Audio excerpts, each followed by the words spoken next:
Tenía 13 o 14 años cuando mi familia fue a la feria del condado. Era un día increíblemente concurrido, de esos en los que tienes que asegurarte de no perder de vista a tu familia. Estábamos en la sección de las montañas rusas infantiles y mi tía y mi papá estaban discutiendo por algo ridículo, así que todos estábamos bastante distraídos tratando de calmarlos. De pronto, mi mamá grita: «Sígueme, ahora».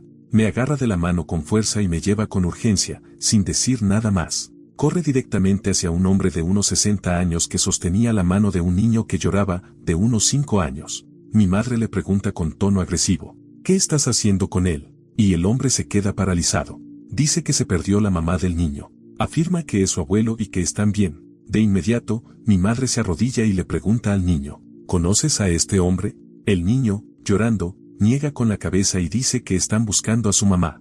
Mi madre le pregunta dónde la vio por última vez y el niño señala al hombre. Él dice que está en el estacionamiento. En ese momento sentí un escalofrío. Supe exactamente lo que estaba pasando. Miro al hombre y lo veo observando al niño fijamente. Mi mamá toma la mano del niño, me aprieta más fuerte la mía y le dice: «Mi hijo y yo vamos a ayudarte a encontrar a tu mamá. Vamos a volver al lugar donde la viste por última vez y vamos a buscar a un oficial para que nos ayude». Mi mamá le grita al hombre que suelte al niño de una vez. Él la mira con furia. El hombre lo suelta y mi madre carga al niño. Le promete que lo van a ayudar a encontrar a su mamá, le pregunta dónde la vio por última vez, y él señala la entrada de uno de los juegos. Miramos hacia allá y, al volvernos, el hombre ya se había ido. Encontramos a un oficial de seguridad que habló por su radio. Lo encontramos. En ese instante, una mujer con 2 gemelos en brazos corre hacia nosotros desesperada. Fue como una escena de película. Cayó al suelo abrazando a su hijo y no dejaba de agradecerle a mi madre entre lágrimas. Cuando logró hablar, nos contó que había dejado a su hijo subir a un juego y le prometió esperarlo en la salida, pero uno de sus otros hijos empezó a llorar.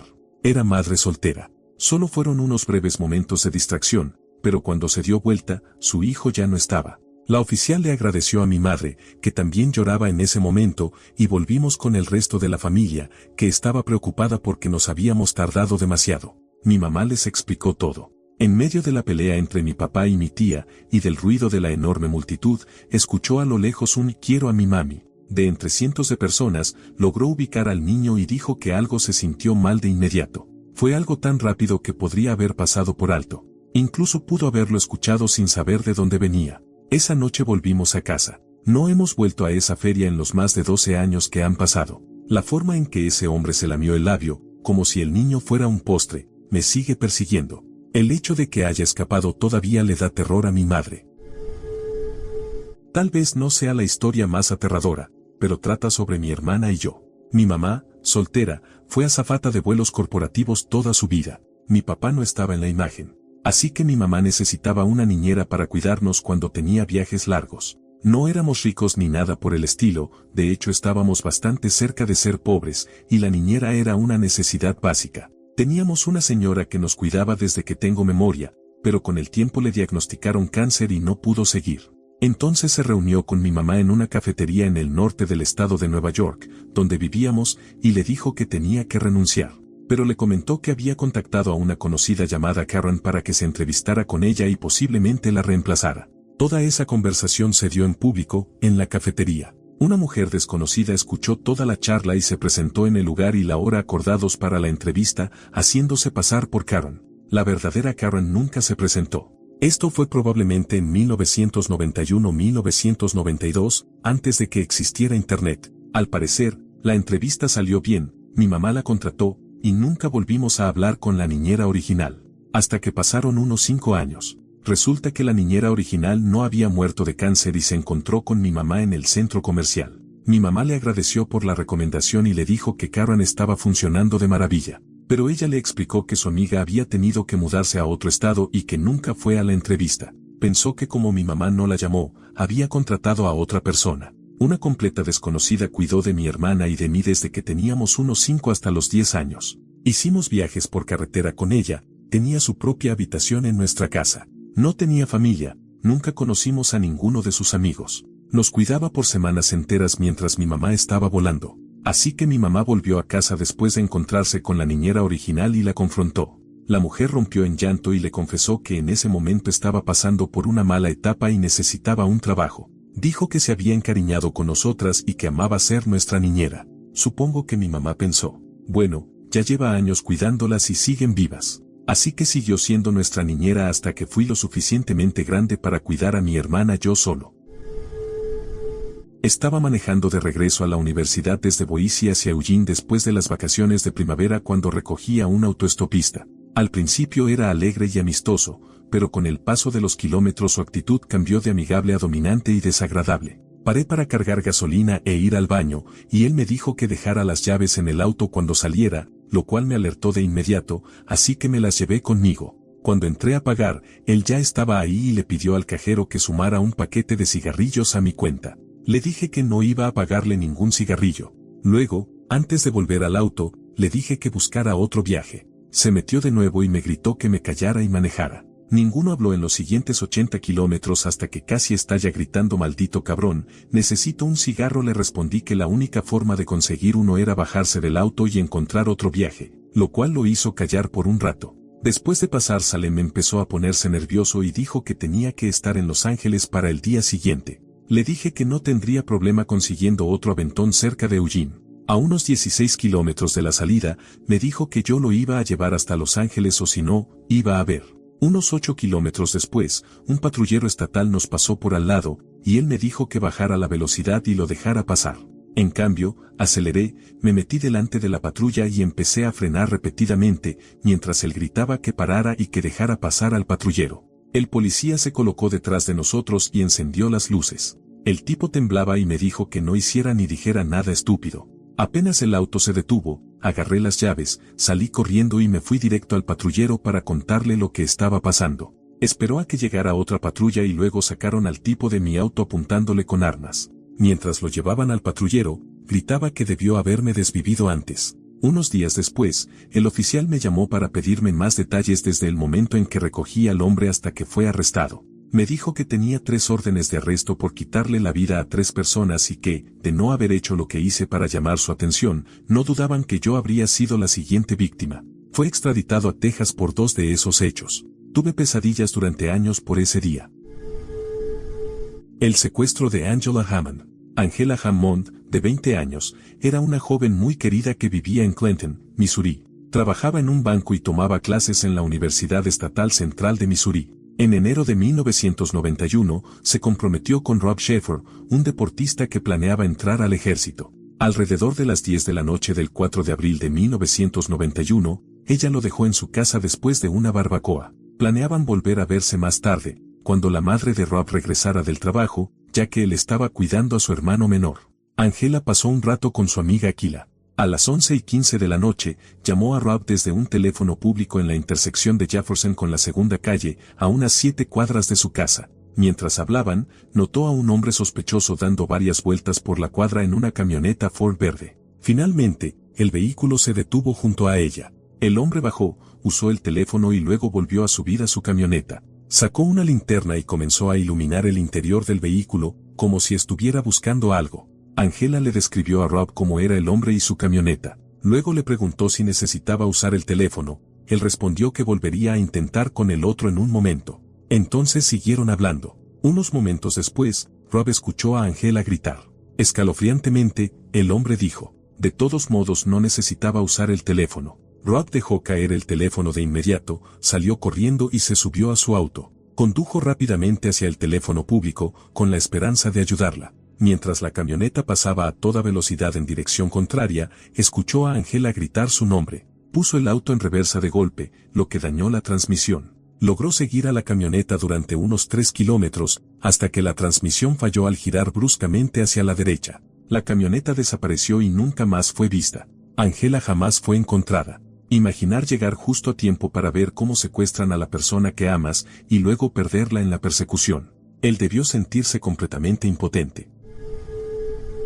Primera vez que publico algo, pero al leer todas estas historias, recordé un momento muy cercano que vivió mi mamá hace años. Ahora tengo 32, pero debía tener unos 8 o 9 cuando ocurrió. Vivíamos en una zona rural, en una comunidad bastante pequeña, y su novio en ese entonces conocía a mucha gente del lugar. Él era mucho más joven que mi mamá, eso es otra historia, y como muchos chicos jóvenes, organizaba muchas fiestas en casa y siempre había alguien viniendo por una cerveza o para pasar el rato. Un tipo en particular, lo llamaremos Chad, había conocido a mi mamá una o dos veces antes. Tenía fama de ser extraño, y casi con certeza había sido diagnosticado con esquizofrenia. Vivía aún más alejado en el monte que nosotros. Mi mamá contó que una vez fueron a su casa y que olía a muerte. Al parecer había despellejado unos mapaches y dejado los cuerpos bajo el sol, o algo así. Un día, cuando el novio de mi mamá no estaba, Chad pasó por la casa. Mi mamá, siendo la persona amable que es, lo invitó a pasar mientras limpiaba la cocina y horneaba, y charló con él durante horas hasta que su novio volvió. Cuando él lo vio sentado en la cocina, rápidamente la apartó, molesto y preocupado, y le dijo, no lo invites cuando yo no esté. No sé cuánto tiempo pasó después de eso, tal vez un mes o dos. Pero una mañana, como a las 10, alguien golpeó la puerta. Chad. Estaba parado allí, nervioso, inquieto, y cuando el novio de mi mamá abrió, Chad estaba con las manos detrás de la espalda, mirando a su alrededor y preguntando por mi mamá, queriendo saber si estaba en casa. El novio de mi mamá mintió y le dijo que ella no estaba, y le ordenó que se fuera. Chad se dio la vuelta a regañadientes, pero no sin antes mostrar que había estado escondiendo un cuchillo grande de carnicero detrás de su espalda. Me da escalofríos cada vez que lo pienso. Mi mamá menciona esa historia de vez en cuando, y cada vez me dan náuseas al imaginar lo que ese tipo pudo haber planeado hacer. Una vez escuché una historia por parte de mis padres sobre una madre que conocían, que se había mudado a un nuevo desarrollo habitacional. Ella y su esposo tenían hijas gemelas de unos 4 o 5 años. El barrio estaba en esa etapa incómoda en la que ya había casas construidas y la gente empezaba a mudarse, pero todavía se estaban levantando otras viviendas y parques, así que constantemente entraban y salían trabajadores. No había árboles aún, solo pequeños retoños, sin cercas, con tierra por todos lados, te haces una idea. Era pleno día y la madre había dejado salir a las niñas a jugar. Ellas habían llevado con ellas una caja grande de cartón del refrigerador nuevo para jugar dentro. La habían colocado bien adentro del jardín delantero, y la madre las miraba desde la ventana de la cocina, vigilando que no se alejaran ni se acercaran al sitio de construcción que había justo cruzando la calle. Un camión de carga con una entrega para la casa vecina en construcción bajó por la calle, subió a la acera justo frente a la casa de la madre y aplastó la caja de cartón con las niñas adentro. El conductor pensó que estaba vacía. Al parecer, años después, la madre formó una nueva familia con otro hombre. Esa historia siempre se me quedó grabada para recordarme que no se puede confiar en los supuestos de los demás cuando se trata de lo que uno más valora, y que tu vida puede cambiar por completo en un solo segundo. El secuestro de Sharon Lee Gallegos. Sharon fue secuestrada cuando se encontraba en un callejón detrás de su casa, en Nuevo México, justo antes de las 3 de la tarde del 21 de julio de 1960. 2 niños que estaban con ella declararon que un hombre y una mujer llegaron en un auto verde viejo y sucio, posiblemente un Dodge o Plymouth oscuro de 1951 o 1952. Le ofrecieron comprarle dulces y ropa si se subía al auto con ellos. Cuando Sharon se negó, la arrastraron dentro del vehículo y huyeron, girando hacia el oeste en la calle Quinta hasta desaparecer. El secuestro fue reportado de inmediato y, en aproximadamente una hora, la policía instaló retenes para intentar detener el auto verde en la frontera entre Texas y Nuevo México, pero sus esfuerzos no tuvieron éxito. Nunca se volvió a saber nada de Sharon. El hombre fue descrito como un caucásico delgado, de piel clara, nariz larga y cabello lacio de color arena. La mujer fue descrita como baja, con sobrepeso, cabello rubio sucio y gafas. Tenía alrededor de 30 años. Testigos informaron que una mujer con esa descripción había sido vista en el vecindario haciendo preguntas sobre Sharon, su madre y su hogar. Las autoridades creen que la pareja había estado acechando a Sharon por lo menos durante una semana antes del secuestro. Se les vio después de la iglesia el domingo anterior a su desaparición, acompañados por 2 niños pequeños, un niño con pecas y una niña. La mujer tocó la puerta de un vecino para preguntar por la madre de Sharon, Lupe Gallegos. Preguntó dónde vivía, cuál era su situación económica, si tenía una hija pequeña y si tenía muchos hijos. Dijo que quería ofrecerle un trabajo a Lupe. Es posible que esta pareja extraña haya intentado secuestrar a Sharon antes del 21 de julio. Su madre mencionó que, de repente, Sharon dejó de querer ir sola a la tienda de la esquina, algo que antes disfrutaba. También se alteraba cuando veía un auto verde y pedía que la cargaran para pasar junto a él. En el momento de su desaparición, Sharon vivía con su madre, su abuela, sus tíos y 6 hermanos y primos. Su padre, un soldado, había abandonado a la familia cuando ella era un bebé y no tenía contacto con él. La familia no tenía recursos, Lupe los mantenía trabajando como mucama en un motel. En la casa no había teléfono y nadie se comunicó jamás para pedir un rescate. Los secuestradores de Sharon nunca fueron identificados y su caso sigue sin resolverse. No sé, pero me pone los pelos de punta pensar que la estuvieron siguiendo durante días y que ella lo presentía. Es inquietante.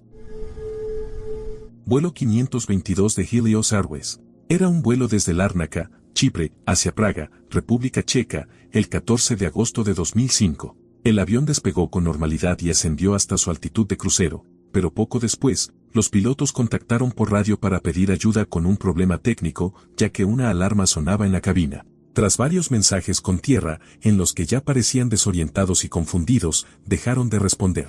El avión siguió volando en piloto automático y eventualmente comenzó a dar vueltas en círculo. Al no poder establecer contacto, se enviaron 2 cazas para interceptar e investigar. Al acercarse, observaron que el avión seguía volando, pero no había señales de vida en la cabina de pasajeros, y los pilotos estaban desplomados en sus asientos. Finalmente, mientras los cazas seguían observando, un solo tripulante entró en la cabina y se sentó frente a los controles. Sin embargo, no pudo comunicarse por radio ni responder. Poco después, los motores se quedaron sin combustible y el avión descendió en espiral hasta estrellarse en una ladera en Grecia. A bordo iban 121 personas. Lo que ocurrió fue que el sistema de presurización había sido desactivado por mantenimiento para revisar un problema con una puerta, y los pilotos no lo reactivaron al revisar 3 listas de verificación diferentes. Cuando pidieron ayuda por radio, ya estaban sufriendo hipoxia, falta de oxígeno, y en su confusión no lograron entender las instrucciones para revisar el interruptor de presión. Perdieron el conocimiento poco después, y el avión siguió su rumbo en piloto automático. Lo más aterrador es lo del único tripulante que quedó consciente. Se trataba de Andreas Prodromou, es soldado de fuerzas especiales y piloto entrenado, aunque no certificado para volar un Boeing 737. También a bordo estaba su novia, azafata de Helios. Andreas logró mantenerse consciente usando una botella portátil de oxígeno, y hay evidencia de que llevó esa botella a la cabina para intentar reanimar a los pilotos, sin éxito. Para cuando logró entrar al cockpit, ya era demasiado tarde. Fue él quien intentó tomar el control del avión justo antes de que se agotara el combustible. La grabadora de voz captó 5 llamados de auxilio realizados por él, pero no sirvieron de nada. Estaba en la frecuencia incorrecta y fuera del alcance de cualquier receptor. Estar completamente solo en un avión con 120 personas inconscientes, incluida la mujer que amas, sabiendo que quizás algunos aún estén vivos y que tú eres su única esperanza, luchando por mantenerte despierto mientras tu cuerpo sufre por la falta de oxígeno, intentando controlar una aeronave que no sabes pilotar, es algo profundamente aterrador. Y cuando los motores se apagaron, quedó claro que no había salvación. La última acción conocida de Andreas fue desviar el avión para evitar Atenas y dirigirlo hacia una zona despoblada. Crecí en una funeraria. Ayudaba en la oficina. Cuando tenía unos 15 años, recibimos una llamada de un hombre cuya esposa y su bebé recién nacido habían perdido la vida. Había muy pocas pistas. El caso fue noticia nacional. La policía instaló vigilancia durante el velorio. Fue desgarrador, ya que la madre sostenía al bebé en sus brazos. Me pidieron que recogiera las tarjetas de las flores y, de tanto en tanto, que le preguntara al esposo si reconocía los nombres. Luego, las fotocopiaba y las devolvía a su lugar. Yo hacía esto porque era solo un niño, la gente me conocía y no llamaba la atención. Hablé bastante con el esposo. Parecía devastado, completamente afectado. La policía me dijo que tenían el testimonio de una testigo que había visto salir a alguien de la casa el día del crimen. La testigo era una niña de 3 años. Reconoció al hombre que salía. Era el mejor amigo del esposo. Resultó que el amigo y el esposo habían hecho un pacto: desvivir a sus respectivas familias y luego huir con sus secretarias. La niña identificó al amigo, y parece que uno de los dos terminó confesando. Ambos fueron condenados por múltiples cargos, todo gracias al testimonio de una niña de 3 años. Hasta el día de hoy no puedo creer que ese hombre estuvo de pie a mi lado varias veces y yo no tuve ni la menor idea. Creo que desde ese momento nunca volví a ver la vida con los mismos ojos.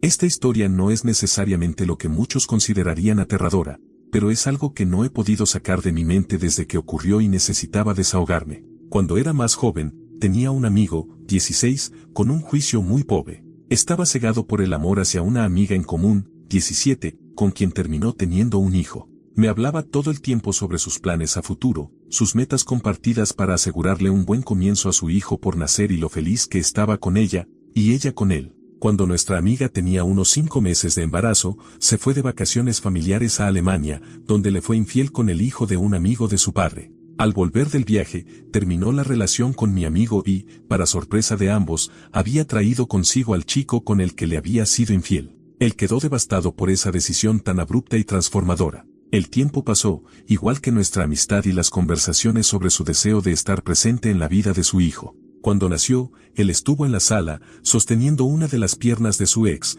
mientras el nuevo novio sostenía la otra. Cuando su hija tenía unos 3 meses, recibió una llamada de su ex mientras estábamos juntos en el parque de skate. Según me contó, ella fue muy directa y fría al decirle que tenía que ir al hospital infantil porque algo le había pasado a su hija. Nos subimos a mi camioneta lo más rápido posible y volamos hacia el hospital. Al llegar, localizamos la habitación donde estaba la niña y subimos las escaleras del hospital a toda prisa. Al llegar al piso, había 3 personas esperándonos. 2 detectives y un representante de servicios de protección infantil. Mi amigo estaba confundido cuando le pidieron si podía hablar un momento. A partir de ahí ya no me permitieron acercarme ni a él ni a la habitación, así que esperé en el vestíbulo. Su hija había sido víctima de abuso físico muy grave. Los investigadores interrogaron también a la madre, pero parecía que estaban más enfocados en mi amigo. Él me contó que intentaron confundirlo con preguntas enredadas y con información falsa sobre el estado de su hija. Después del interrogatorio con los investigadores y el representante de servicios sociales, lo dejaron ver a su hija en la habitación, que estaba llena de familiares de su ex, quienes lo atacaron de inmediato con insultos y hasta lo confrontaron físicamente. Como era de esperarse, las emociones estaban a flor de piel y nadie entendía cómo había pasado eso. Me contó que, una vez que todos se calmaron, hubo un largo silencio, hasta que la madre de su ex admitió que a veces jugaba un poco brusco con la niña. Es importante mencionar que esa mujer dependía fuertemente de medicamentos para el dolor debido a sus graves problemas de salud.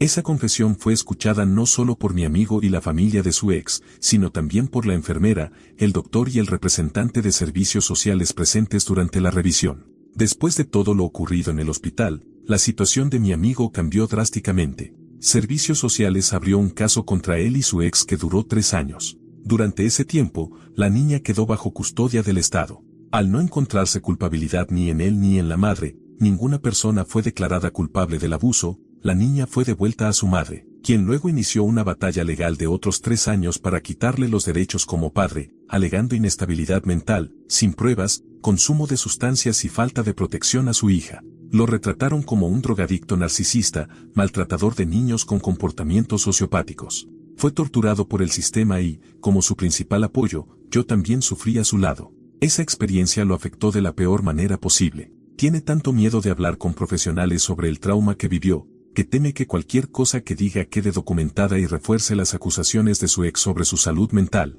lo que podría hacerle perder el régimen de visitas que tanto luchó por conseguir. Entiendo de dónde viene ese miedo, pero también creo que se ha desconectado mucho de la realidad como mecanismo de supervivencia. Intento seguir en contacto con él, pero ya desconfía de las llamadas y de comunicarse en general. Para sobrellevarlo, me dice que hace música, aunque nunca he escuchado nada de lo que compone.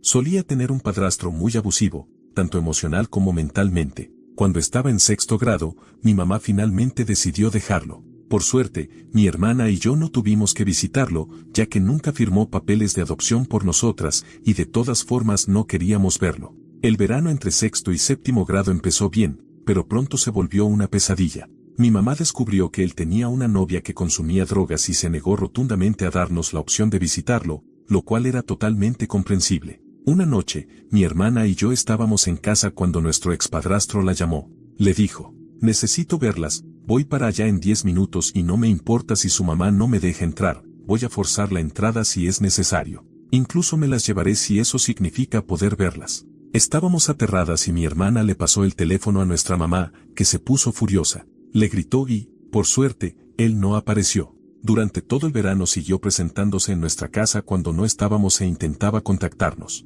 Mi mamá se hartó y escribió una carta de advertencia diciendo que si no se detenía, lo demandaría por acoso. Pero eso no lo detuvo mucho tiempo. Todas las noches sentía miedo de que me secuestrara. Incluso me daba terror salir a la calle porque él se había mudado a un departamento no tan lejos de nuestra casa. Tenía 12 años y temía por mi seguridad, además de tener una depresión y ansiedad severas. Ya han pasado varios años y no he vuelto a saber de él. Finalmente dejó a mi familia en paz. Aún vive en la misma ciudad que yo, pero ya no le tengo miedo. Lo que siento ahora no es temor ni paranoia, sino rabia y odio. Ya no puede hacerme daño, y sé cómo desarmarlo. Si estás lidiando con alguien abusivo, ya sea emocional o mentalmente, intenta mostrarte como alguien que no se deja afectar por sus palabras. Una noche, estaba lavando ropa en la lavandería del complejo de departamentos donde vivía, cuando noté un punto láser moviéndose por la pared. La ventana de la lavandería daba a la calle y a otro complejo de departamentos del otro lado. Supuse que era alguien jugando con un puntero láser, así que fingí no darme cuenta para no darle la satisfacción de molestarme. A la mañana siguiente, había policías en los departamentos y la lavandería estaba acordonada. Tenía varios agujeros de bala en la ventana, de disparos con una pistola 9 milímetros. Básicamente, alguien me estaba apuntando con un arma. Probablemente estaba debatiendo si desvivirme solo por diversión, pero no pudo hacerlo y decidió esperar y disparar cuando ya no había nadie. El Blue Hole, o agujero azul, es una dolina submarina de 100 metros de profundidad en la costa del Mar Rojo, a unos 8 kilómetros al norte de Dahab, Egipto. Su apodo es el cementerio de los buceadores. Los locales dicen que más de 200 personas han muerto ahí en los últimos años, muchos intentando atravesar el arco submarino. Muchos buzos certificados creen que pueden bajar un poco más sin saber que eso requiere mezclas especiales de gases, equipo de flotabilidad específico y entrenamiento avanzado, incluso para solo unos metros más de profundidad.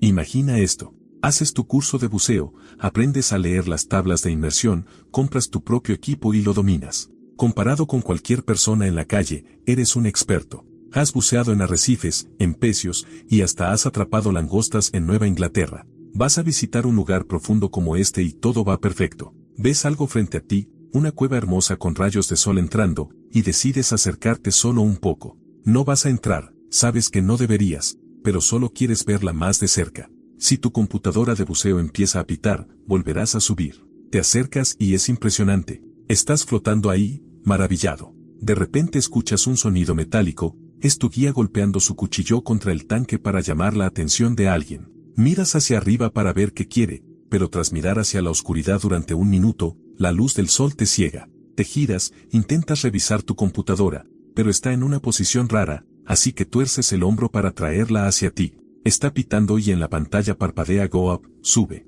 Intentas ver la profundidad y el nivel del tanque, pero los números no se quedan quietos. Te frustras, los dejas y comienzas a subir. Pero el Blue Hole es más grande que cualquier sitio donde hayas buceado antes y la visibilidad es 10 veces mejor que en las aguas oscuras del San Lorenzo. No te das cuenta de que al bajar un poco más para mirar el arco, en realidad descendiste casi el doble. El agua tan clara distorsionó tu sentido de la distancia, y mientras admirabas el arco, no tenías ningún punto de referencia visual cercano. Más profundidad es igual a más presión. Tu chaleco, BCD, lleno de aire para controlar tu flotabilidad, se comprimió levemente. Estabas descendiendo sin notarlo. Fue ahí cuando el guía empezó a hacer ruido, y al mirar hacia la luz solo te cegaste más, perdiendo toda noción de movimiento o posición. Tu chaleco se comprimía y tu computadora no estaba donde esperabas. Torciste tu cuerpo mientras la buscabas. Esos 10 segundos de confusión te hicieron seguir bajando, y comenzaste a acelerar. No escuchaste el pitido ni pudiste entender la pantalla claramente porque ya estabas sufriendo narcosis por nitrógeno. Estabas borracho de profundidad. Y los números no se quedaban quietos porque seguías hundiéndote. Nadas hacia la luz pero la corriente te arrastra de lado. Tu cerebro se esfuerza, duele sin motivo, y el Blue Hole parece más angosto. Los rayos del sol tienen un ángulo extraño. Pataleas con fuerza, luchando contra la corriente que te empuja hacia la pared. Tu computadora pita sin parar y parece que estás nadando a través de barro. Cansado, aprietas el botón para inflar tu chaleco. Sabes que no deberías subir así, porque el aire se expandirá al ascender y deberías vaciarlo cuidadosamente para evitar salir disparado, pero ya no te importa. Quieres subir, y punto. Lidiarás con eso después. El sonido del aire entrando en tu chaleco llena tus oídos, pero no parece funcionar. Suena raro, como si no se llenara rápido. Miras tu chaleco buscando qué pasa y, ¡pum!, chocas contra la pared del agujero. ¿Qué demonios? ¿Por qué me arrastra la corriente? ¿Cómo puede haber corriente en un agujero en medio del océano? Sigues apretando el botón. Infla, carajo, infla. Tu computadora ahora emite un chillido desesperado que nunca habías oído. Notas que estás respirando muy rápido, una señal clara de estrés, y el sonido del aire en tu chaleco se debilita. Cada 10 metros de agua añaden una atmósfera más de presión. Tu tanque te da aire para 1 hora a 10 metros, 2 atmósferas, y podrías llenar el chaleco 100 veces. Pero cada 20 metros extra reduce ese tiempo a la mitad. Y si entras en pánico y respiras rápido, se reduce otra vez a la mitad. Estás certificado para 20 metros, y alguna vez bajaste a 30 empecios. Así que estabas cómodo bajando a 25 para ver el arco, pero mientras lo observabas, bajaste a 40, luego a 60. A esa profundidad hay 6 atmósferas de presión. Te quedan 10 minutos de aire, en teoría, pero entraste en pánico. Y ahora te quedan segundos. Inflar el chaleco ya no sirve. Toma más de 1 minuto llenarlo, y no importa, porque solo te llevaría hasta la parte superior del arco. Te vas a ahogar antes de llegar. Apretando el botón de inflado, das patadas con todas tus fuerzas hacia la luz. Tus músculos gritan, tu cerebro entra en pánico, y te cuesta cada vez más trabajo sacar una bocanada de aire de tu regulador. En un último ataque de frustración y desesperación gritas dentro del regulador, mientras la oscuridad se cierra en los bordes de tu visión. 4 minutos. Eso duró tu inmersión. Moriste en agua clara, en un día soleado, en solo 4 minutos.